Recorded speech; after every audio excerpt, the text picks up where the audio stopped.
everybody. So in this video we're going to look at how you can dynamically create images. We're going to be using SVG Write, which is a Python library.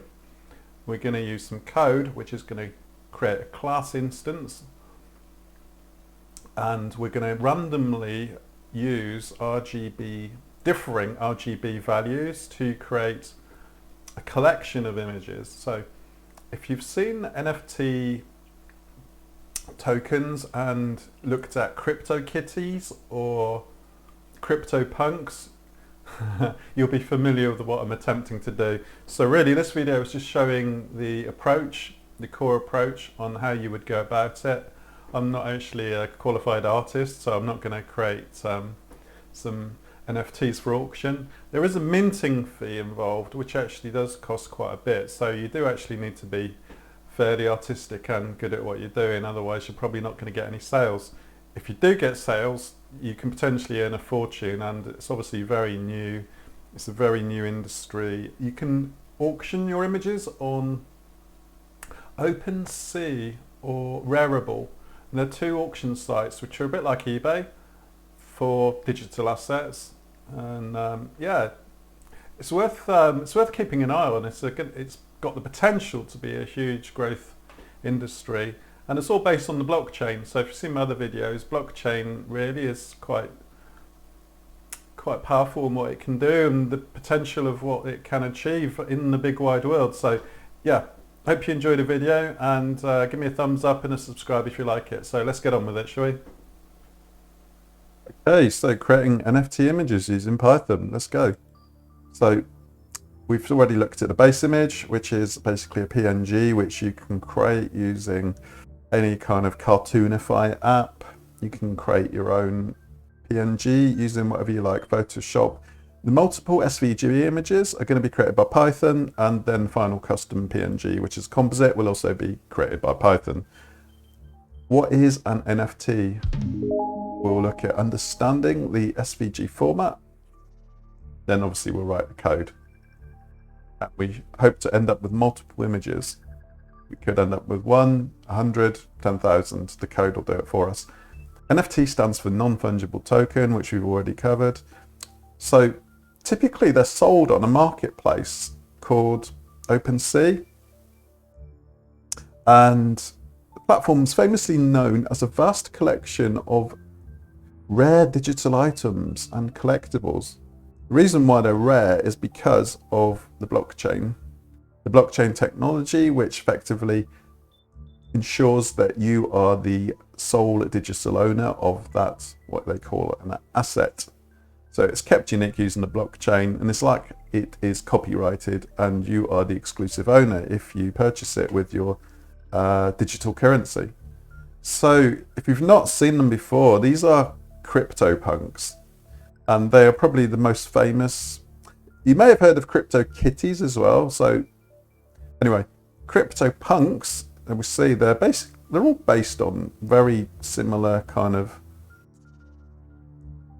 8-bit pixelated pictures of people's faces. The idea I have is to use code to dynamically create those, or something similar. Initially they were given away, believe it or not, and now they're worth, I believe, sort of thousands and thousands of dollars. So the only drawback to making them now is you use up something called a gas fee, which is a small fee which you pay to mint. The miners, the crypto miners, have to do some work when you initially publish. Okay, so this video is going to show you how to write code to dynamically create images based on a template image. You're making each one slightly different. We'll begin with one PNG image. We'll also use some imports. We'll import SVG Write and SVG2 RLG. Okay, so we're going to create a class called DWG. We're going to use it to make several images, SVG images, which we can then overlay to make a composite image. Think of it as several layers of tracing paper, each with a part of an image. We're going to change some variables to make each one unique.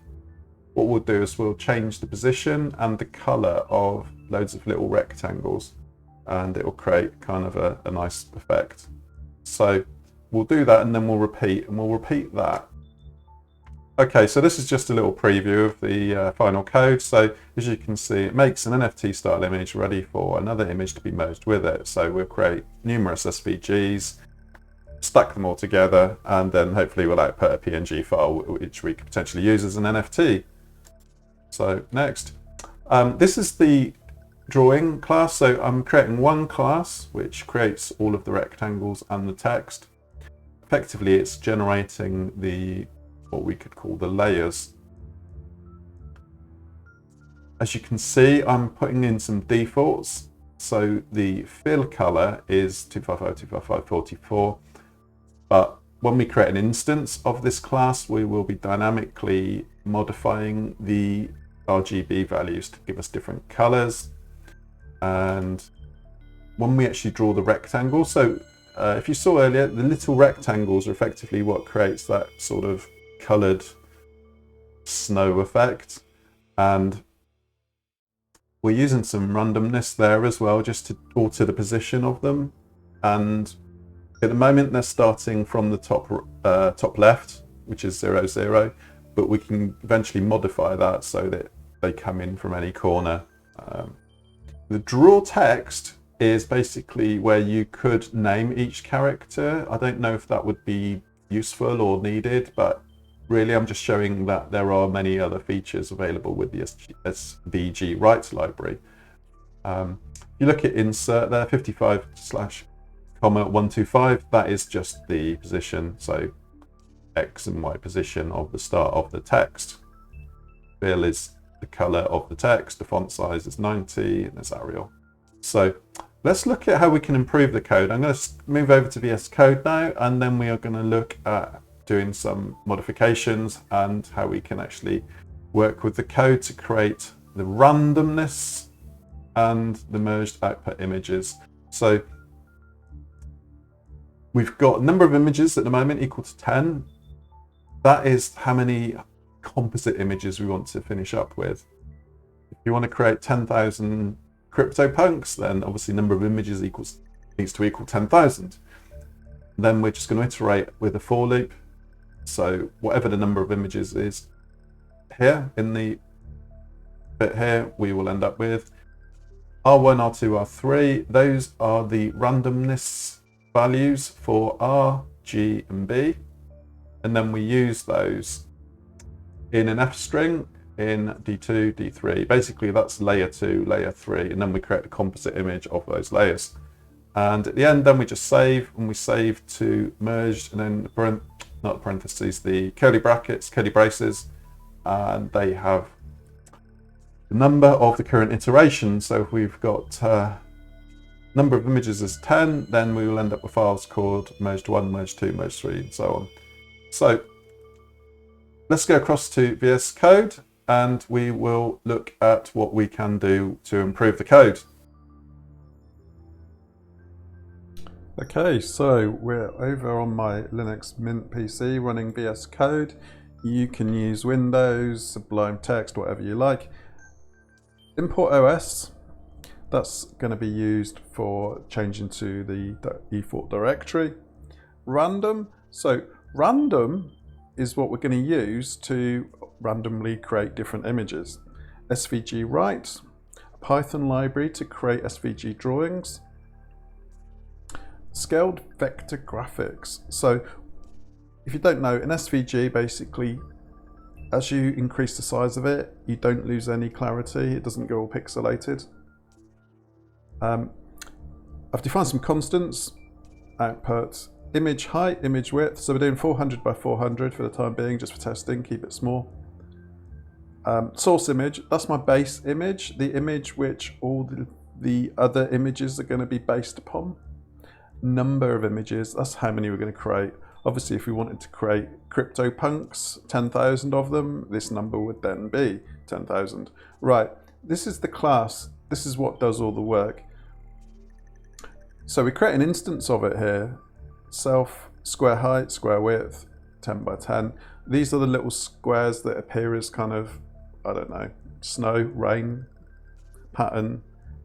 I've just put an initial RGB value there. That was really for testing. Self.width is, oh, they're ran the wrong way, aren't they? Huh. Let's just change that. Square width. Shouldn't really matter, they're both the same anyway, but they've got the potential to be different. Next, self.drawing. So this is actually using the method from SVG Write.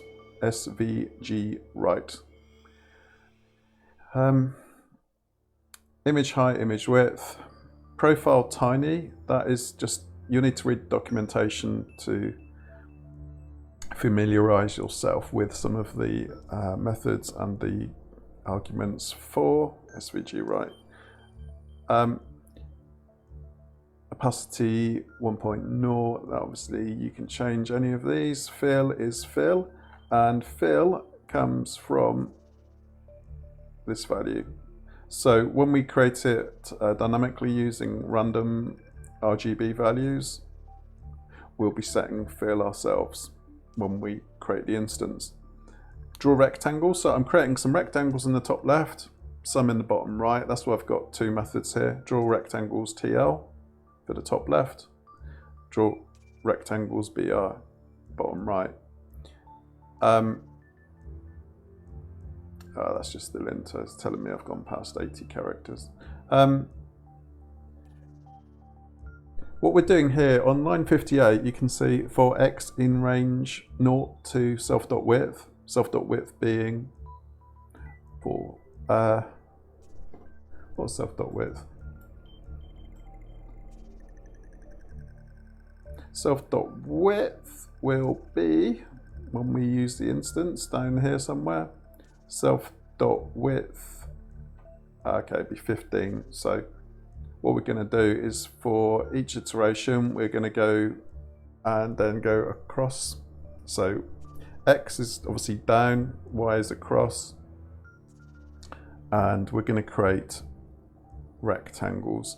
I'm not going to go into all this, but basically it's randomizing. It's randomizing the X and the Y positions. Position modifier X, position modifier Y. Draw text. That's actually using the SVG Write method. Again, refer to the SVG documentation. I've given it a color there. So the great thing about VS Code is I can't remember if this is a plugin or not, but basically it shows you what color you're going to get. So if I change that to 500 or 200, 100, 500.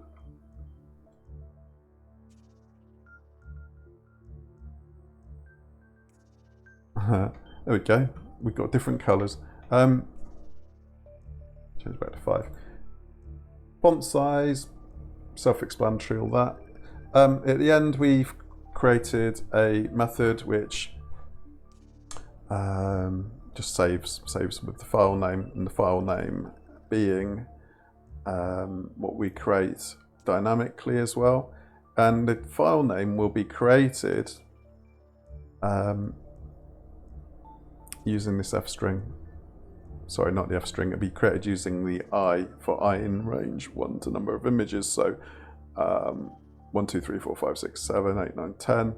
And when we save the file down here on line 119, you just see it's going to be called merged with the integer value. So it'll be merged 1, merged 2, so on.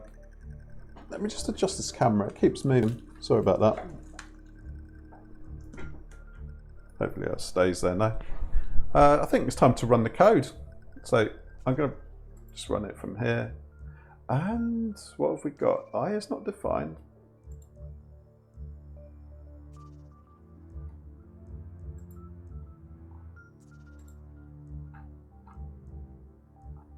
For I in range 1 to number of images.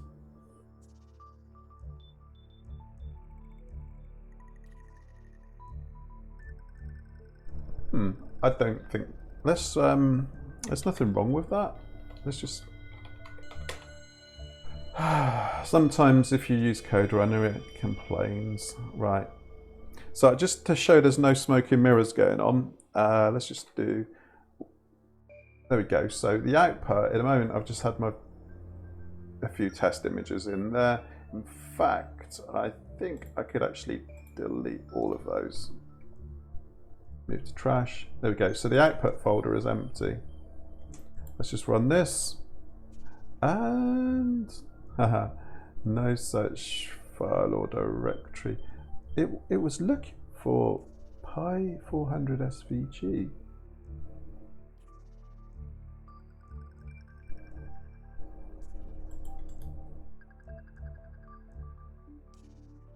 I'm just going to paste that into source images.